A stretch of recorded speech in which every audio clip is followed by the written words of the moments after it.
Welcome to Racha media. దువ్వకు చెందిన నీల వెంకటలక్ష్మి మన రచ్చా మీడియాకి అర్ధరాత్రి కాల్ చేయడం జరిగింది. ఆమె కాల్ చేసి నన్ను దువ్వ గ్రామానికి చెందిన ఇద్దరు, జనసేన పార్టీకి చెందిన ఇద్దరైతే నన్ను ఇబ్బంది పెడుతున్నారు, నన్ను పంచాయతీ ఆఫీస్కి పిలిపించి తలుపులేసి నానా దుర్భాషలాడి నన్ను దూషించారని కూడా ఆ మహిళ అయితే మనకు ఫోన్లో చెప్పింది. ఫోన్లో చెప్పగానే ఒంటి గంటన్నర, ఆ తెల్లవారుజాము 1 గంటన్నరకు మన రచ్చా టీం బయలుదేరి దువ్వ ప్రాంతానికి చేరుకుని ఆమె ఇంటికి వెళ్ళి ఆమె బాధంతా కూడా మనం వార్తల రూపంలో అయితే వేయడం జరిగింది. అయితే దీనికి స్పందించి తణుకు రూరల్ పోలీస్ స్టేషన్లో వాళ్ళిద్దరిపై కూడా కేసు అయితే నమోదు చేశారు. కేసు నమోదు చేసినప్పటికీ కూడా ఆ ఇద్దరు కూడా మాధ్యమాల్లో, సోషల్ మీడియాలో వేరే వాళ్ళకి ఫోన్ చేసి ఎస్ఐ అంటే ఆ తణుకు పైడిపర్రు ఎస్ఐకి మేము డబ్బులు ఇచ్చాము, సెక్షన్లు తగ్గించుకున్నామని ఒకటైతే వార్త అయితే హల్చల్ చేసింది.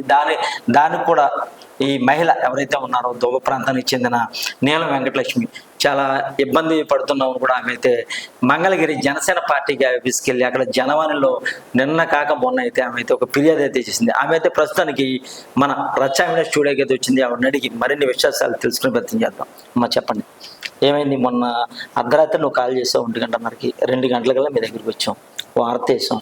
అలాగే అక్కడ పైడిపర్రు పోలీస్ స్టేషన్లో కేసు కూడా నమోదైంది. మరి ఎందుకు నీకు ఇంకా ఇబ్బంది? కేసు నమోదు చేశారు సార్, చేసి వాళ్ళ మీద వెంటనే యాక్షన్ తీసుకోలేదు సార్. 3 డేస్కి యాక్షన్ తీసుకున్నారు.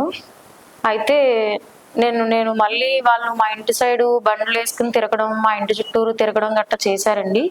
నేను అది కూడా సీసీ ఫుటేజ్ కెమెరా తీసి సీసీ ఎవిడెన్స్ నేను ఎస్ఐ గారికి ఇచ్చానండి. మా ఇంటి చుట్టూరు తిరుగుతున్నారని చెప్పి వాళ్ళు బండ్లు వేసుకుని కొత్త కుర్రాలని గట్టా పంపించడం, ఏం జరుగుతుంది ఏంటి కనుక్కోమని మా ఇంటి చుట్టూరు పంపించడం, శ్రీరాములు చిన్ని అనే వ్యక్తి మా ఇంటి సైడ్ రావటం గట్టా చేశారండి. అది కూడా నేను సీసీ ఫుటేజ్ ఎస్ఐ గారికి పంపించాను. నాకు ప్రాణభయం ఉందండి, నాకు ఇంట్లో మగవాళ్ళు కూడా లేరు అని చెప్పేసి నేను ఎస్ఐ గారికి చెప్పడం కూడా జరిగిందండి. నేను దాని తర్వాత జనవాణికి అని చెప్పేసి క్రమశిక్షణ కమిటీ చైర్మన్ అజయ్ గారిని జనవాణిలో ఉన్నారని చెప్పేసి తెలుసుకుని నేను అక్కడికి కంప్లైంట్ ఇద్దామని చెప్పేసి జనసేన పార్టీ ఆఫీస్కి అయితే వెళ్ళాను. ఎన్నికల మీద అజయ్ గారిని కలిసి నేను ఫిర్యాదు ఏదైతే ఉందో తణుకులో ఇచ్చిన ఎఫ్ఐఆర్ కాపీ ఫైల్, అది కంప్లైంట్ లెటర్ నేను ఆయనకు అందజేశాను. ఇలా ఉంది సార్ అని చెప్పేసి నేను ఆయనకి చెప్పడం జరిగిందండి. ఆయన జిల్లా ప్రెసిడెంట్ గోవింద్ గారికి కాల్ చేశారు. గోవింద్ గారికి కాల్ చేసి ఆయన ఏం జరుగుతుంది ఏంటి అనేది ఒకసారి ఆయన తెలుసుకోమని చెప్పేసి చెప్పారు. ఆయన కూడా నేను దీని మీద దర్యాప్తు చేస్తాను సార్, నేను తెలుసుకుంటాను, నేను చర్య తీసుకుంటాను సార్ అని చెప్పేసి చెప్పారండి. అయితే మీ ఊరికి చెందిన జనసేన నేతలు ఇద్దరి మీద నువ్వు ఫిర్యాదు చేసావు, పోలీస్ స్టేషన్లో కేసు పెట్టావు, ఎఫ్ఐఆర్ అయింది. మళ్ళీ జనసేన పార్టీకి ఆఫీస్కి వెళ్ళి వాళ్ళ మీద ఫిర్యాదు చేస్తే జనసేన పార్టీ వాళ్ళని వెనకేసుకొస్తుందా? నీకు న్యాయం జరుగుతుందంటావు? నీకైతే ఏమీ కాదు, మేము చూసుకుంటాం, మేము ఉన్నాం అని చెప్పేసి నాకు హామీ ఇచ్చారండి. నీకైతే అండగా మేము ఉన్నాము, నీ జోలికి రాకుండా మేము చూసుకుంటామని చెప్పేసి చెప్పారు. అదేంటి సార్ మరి వాళ్ళ మీద చర్య తీసుకోరా అని నేను తిరిగి అడిగితే, నేను చెప్తానమ్మా గోవింద్ గారికి నేను మాట్లాడతానని చెప్పేసి గోవింద్ గారికి చెప్పారు.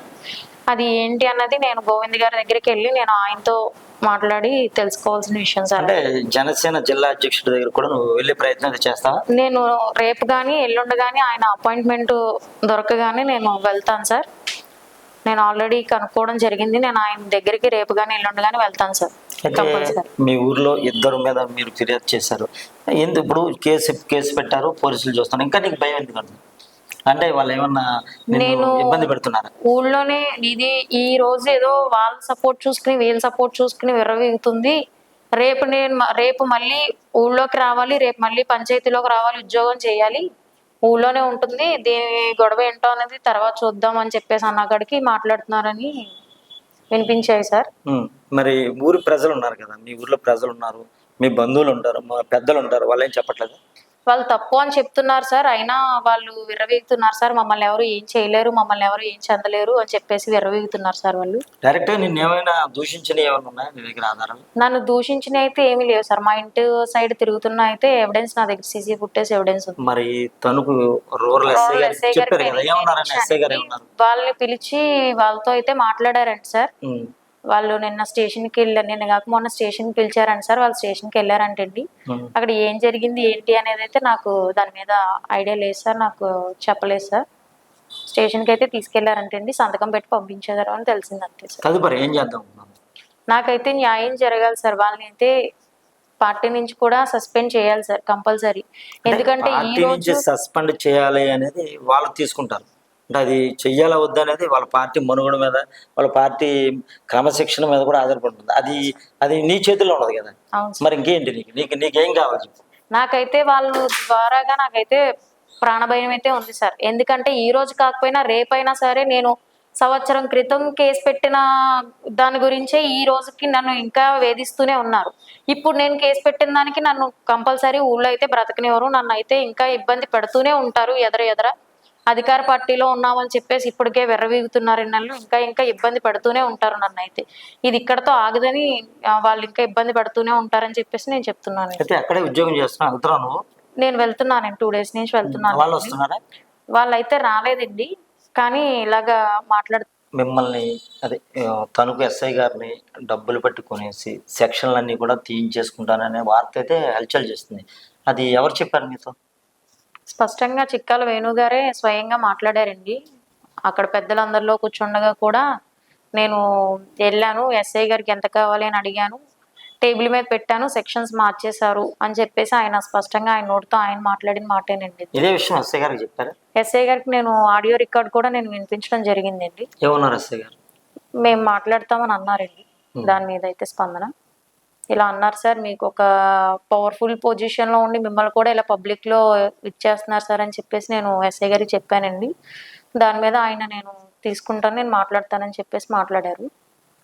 దాంతోపాటు నా నిధులకి ఇప్పుడు ఎస్ఐ గారికి ఏమని చెప్పడం జరుగుతుంది అయితే, నా నిధులకి ఆటంకం కలిగించి నేను వర్కింగ్ అవర్స్లో ఉండగా నన్ను పిలిపించి నా నిధులకి ఆటంకం కలిగించారు కాబట్టి నేను పెట్టిన కేసులో మళ్ళీ ఈ పాయింట్ కూడా యాడ్ చేయాలని చెప్పేసి నేను ఎస్ఐ గారిని కోరడం జరుగుతుందండి.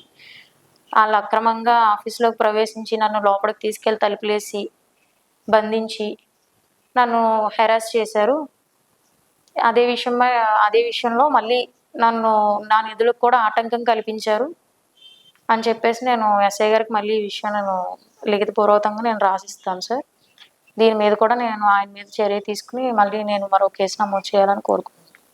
అది ఇప్పటికి వారిద్దరి మీద కూడా కేసు అయితే కట్టడం జరిగింది. మళ్ళీ వాళ్ళంతా కూడా మేము డబ్బులు ఇచ్చి ఎస్ఐతో కొన్ని సెక్షన్లు తీయించుకున్నాము కూడా, వాళ్ళు బాహాటంగా కూడా ఈమెతో చెప్పడం జరిగిందని ఈమె మళ్ళీ ఎస్ఐకి ఫోన్ చేసి చెప్పానని కూడా ఇవిడైతే చెప్తుంది. అంతేకాకుండా నా విధులకి ఆటంకం కలిగించారు, అది కూడా కేసు వేరే సెక్షన్లతో కూడా నమోదు చేయాలని కూడా బాధిత మహిళ అయితే మనతో చెప్తుంది. చూస్తూనే ఉండి మీరు రచ్చా మీడియా.